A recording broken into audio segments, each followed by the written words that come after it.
So, hello, I'm Joanna with Blissful Baby Sleep Coaching. I'm here with Jack. We are doing a sleep success story. We just finished with his daughter, who is 21 months. Hi, Jack. Thanks for being here to share your story. Yeah, of course. All right. So, I always like to ask the first question is what did it look like with your 21-month-old daughter before you called me? When was she going to bed? When was she waking up? What was happening in the middle of the night? What was happening with naps? Like, give me all the juicy details. Naps were I mean, we'll just kinda start in the middle of the day, like, naps, typically, she would need a lot of physical touch, like, she had this thing where she would, like, stroke my arm a lot, and so, she would take anywhere from 30 to 60 minutes to fall asleep, and then she would really only sleep for about 45 minutes, Yeah. maybe an hour, sometimes less. And then nights, same kind of thing, like needed a lot of physical touch in order to soothe herself to sleep. So basically I'm being held prisoner the Yeah. entire time. And, same kind of thing takes anywhere from 30, 40, 50, sometimes, an hour and a half to get to sleep. So, it was just really fitful for her. Like it wasn't, it was not at all like restful. Uh, Mhm. and so, as a parent, then I'm in there for, up to 2 hours, every single night. Mhm. So, like, that's just after a while, it just kinda becomes, untenable. Right, exactly, and like you said, like, naps would take you an hour, then she'd only sleep for 45 minutes, and then she'd wake up cranky from the nap, so then you kinda had a cranky kid that whole afternoon, and then Yeah. you would roll into bedtime, and then it would take you up to 2 hours to get her to go to sleep, and by the way, you guys, dad was handling all nights and naps. So he was, like, on duty for all these challenging sleep things, like she wanted just to touch his arm, touch his arm, touch his arm, touch his arm. And then in the middle of the night, what would she do? She would wake Uh, up.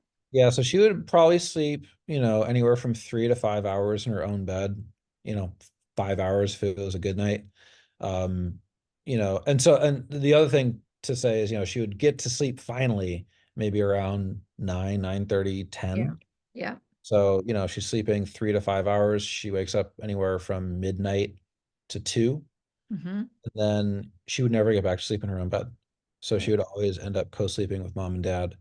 Um, and I'm a heavy sleeper, so, she would still do the whole, arm touching thing in order to self-soothe, but mom is not a heavy sleeper, and so, that was, depriving mom of a lot of sleep, and Yep. so, she would wake up in the morning and, she's not at 100%, um, Right. and, so it was just not a great situation all around. Plus, as partners, you don't have any time for anything, you Right. know? Because if you're in the bedroom with baby girl until 9:30 or 10 at night, then right after that, everyone's got to go to bed because you know that baby's back in the bed arm touching somebody, either mom or dad, all night long, and that, no one's going to get any sleep. And the thing that's hard was hard on mom. So I just want to make it clear, like co-sleeping can work fabulous for many peoples. But what I always say about co-sleeping is co-sleeping only works, if you will, when dad is totally well rested, mom is totally well rested, and child is totally well rested. And that was not the case here. This was like what we call reactive co-sleeping, which is it was just easier to bring her into the bed and let her arm touch each parent all night long instead of dad going back to the crib rail and leaning up against the crib rail waiting for, the child to do her, touch him long enough to finally fall asleep.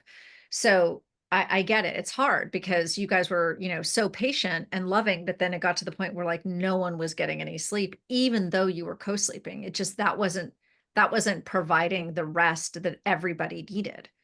Um, so then how did you guys decide to ask for help? Like what was the breaking point? Or what led you to finally say, okay, wait, I think we need some help? Because I think you said that you had tried on your own or you had done a ton of reading. Can you tell us a little bit about that? Yeah, I mean, we had done a lot of, reading just around different, sleep training methods. So, Extinction, the Sleep Lady Shuffle, Ferber, all of it. And we had tried, all of them to some extent. But our daughter was just so attached to this need for physical touch in order to soothe herself. And so the idea, say Ferber, for instance, of doing, intervals of checking in, that sounds great on paper, but when your kid only knows like how to fall asleep when, stroking, mom or dad's arm, you know, leaving them in the room and then coming back and saying, it's nighttime, mommy and daddy love you. It's time to rest. And she's just inconsolably screaming. Right, um, well, that's not very helpful.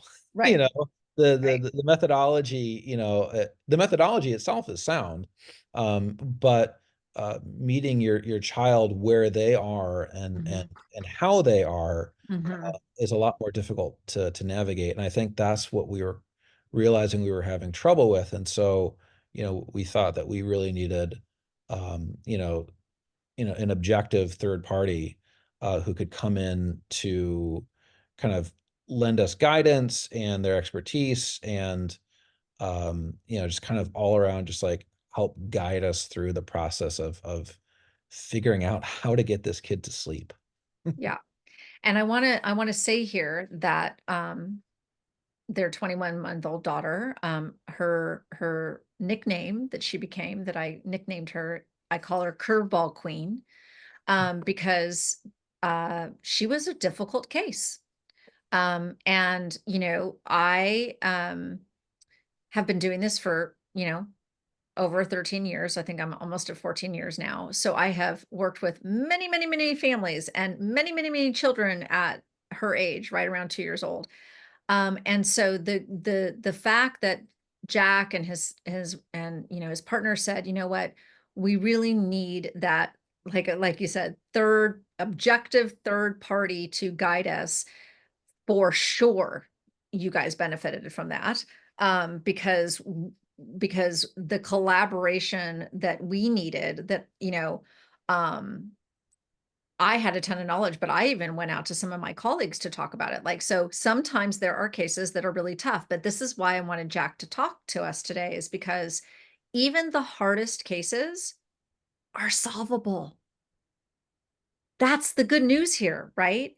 And because we built this beautiful teamwork approach and we worked in a very, very sequential way for his daughter, we could move at the pace using the methodology that really, really suited her. And we created kind of a team environment where we were all moving in the same direction, and over time everything just started clicking, clicking, clicking, which is awesome. And I love the fact that you reached out to people in your neighborhood network to say, hey, hand raised, we've done all the reading, we've done some trying out sleep coaching, we need some additional support, we need some expertise and some accountability and some collaboration here. So I love that you were ready to raise your hand, and that you were able to find me. Yeah. Um, and then the next question is kind of like, well, what did you love most about working with me and working and getting that support? Um, yeah, I mean, I think like like your the tier that we did was the hold my hand one. Hmm. I think very much like we needed our hand to be held throughout the entire process.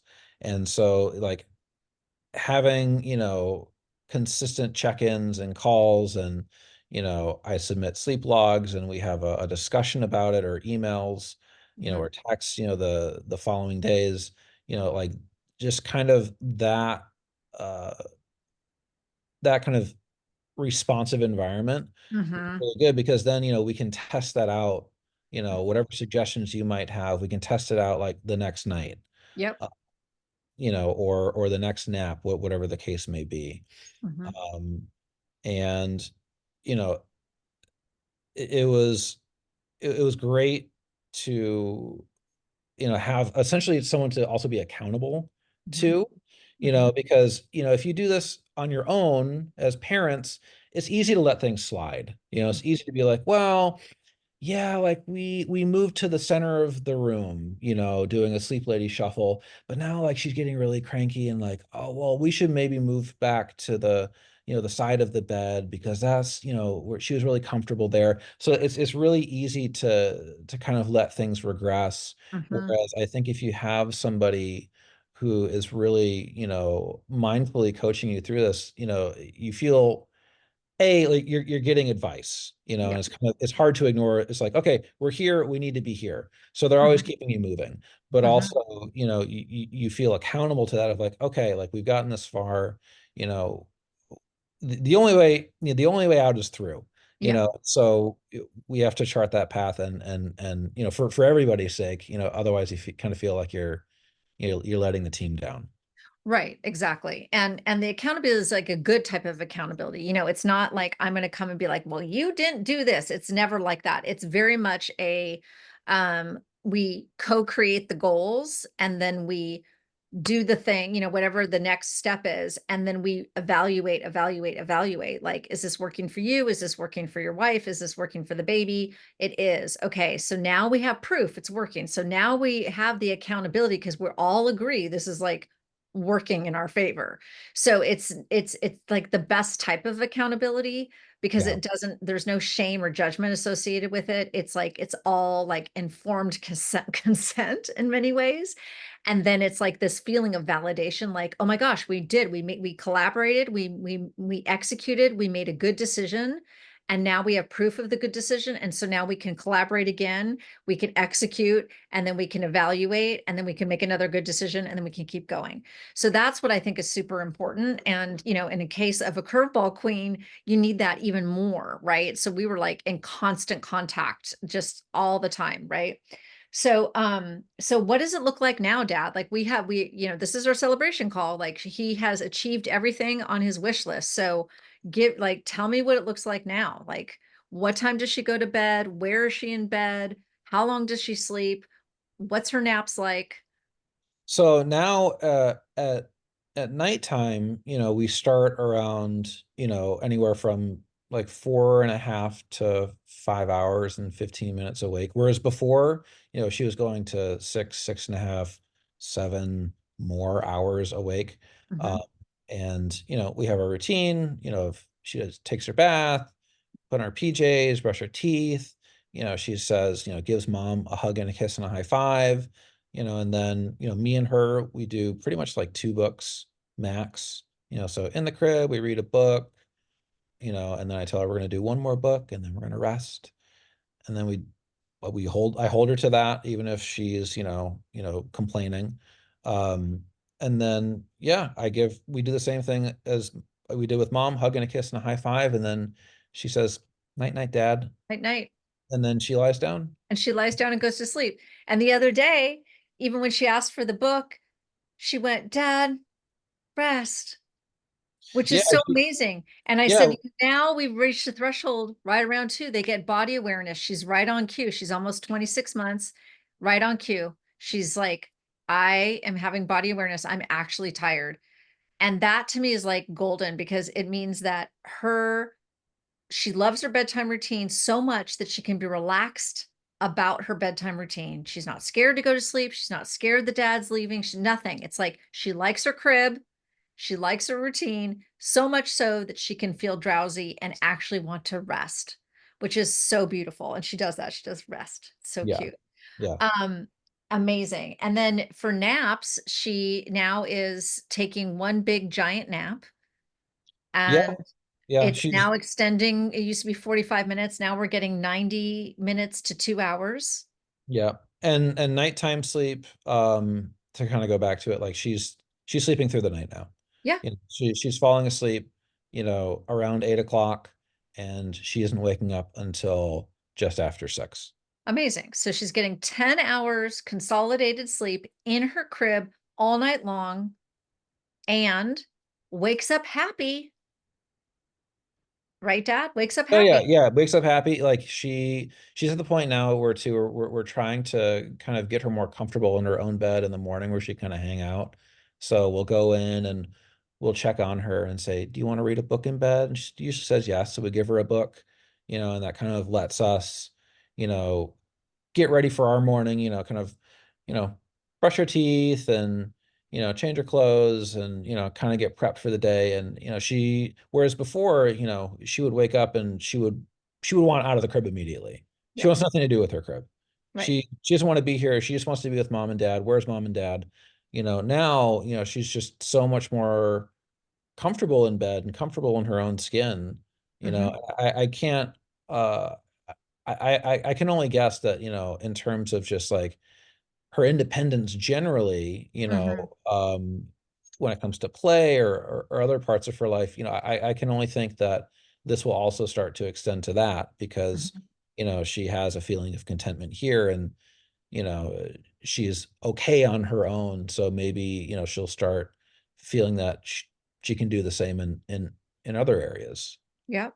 Yep. Yep. So like independence grows, being content and happy with their crib, both at bedtime and in the middle of the night and at nap. And she's taking that big, beautiful nap and she's not waking up cranky. And now mom has a really reliable schedule. So she can like anticipate like, okay, my child's waking up around 6, we can have breakfast, we can plan for a morning activity, we can come back, we can have lunch, we can wash hands, go down for nappy, wake up from nap, have a have a little afternoon time, come back for dinner because now we know the intervals that mom has. Mom has about 6 hours in the morning and she's got about 5 hours before bedtime after nap, and it's like now everybody can plan their day, their work life, their personal life, their social life, and most importantly, you guys have your bed back, you have your master bedroom back, and you have the evenings now to yourself, where instead of Jack was MIA in the bedroom until 10 o'clock at night, while his wife was getting ready to go to bed because they knew it was going to be a bad night of sleep. Now you guys can hang out. It's like, it's so amazing what becomes possible that wasn't even possible several weeks ago. It's like Yeah. life was No, this, yeah, and now yeah. it's that. Yeah, in such a short span of time too, to kind of go from essentially her co-sleeping in bed to, now she's getting to sleep on her own and she doesn't wake up until, 6 o'clock. Like we don't know what to do with ourselves anymore. We're just like, oh, this is what it was like before. We have lives again. Yeah, we have lives again. I know. Yeah. Oftentimes families will say, "Oh my God, I have my life back." That's what they always say. I got my life back. I'm like, that's such a good way to put it.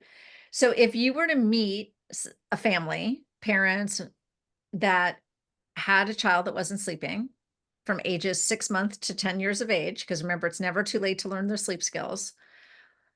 And they were complaining about it. They're like, "Oh my God, my kid that doesn't sleep," and now that you've gone through this process, like, what do you want people to know about hiring a sleep consultant, or what do you want people to know about sleep training in general, now that you're a true believer?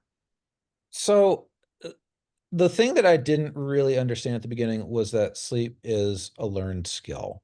It's not for some kids, it's something that happens. It's something that they can figure out and they can navigate, and that's great. For other kids, they need a lot of help. Mhm, And, you know, uh, I think a lot of people, we definitely, saw sleep training, especially like we tried extinction before, mhm. right? And we felt terrible Yeah. because it's kind of like, what am I putting my kid through?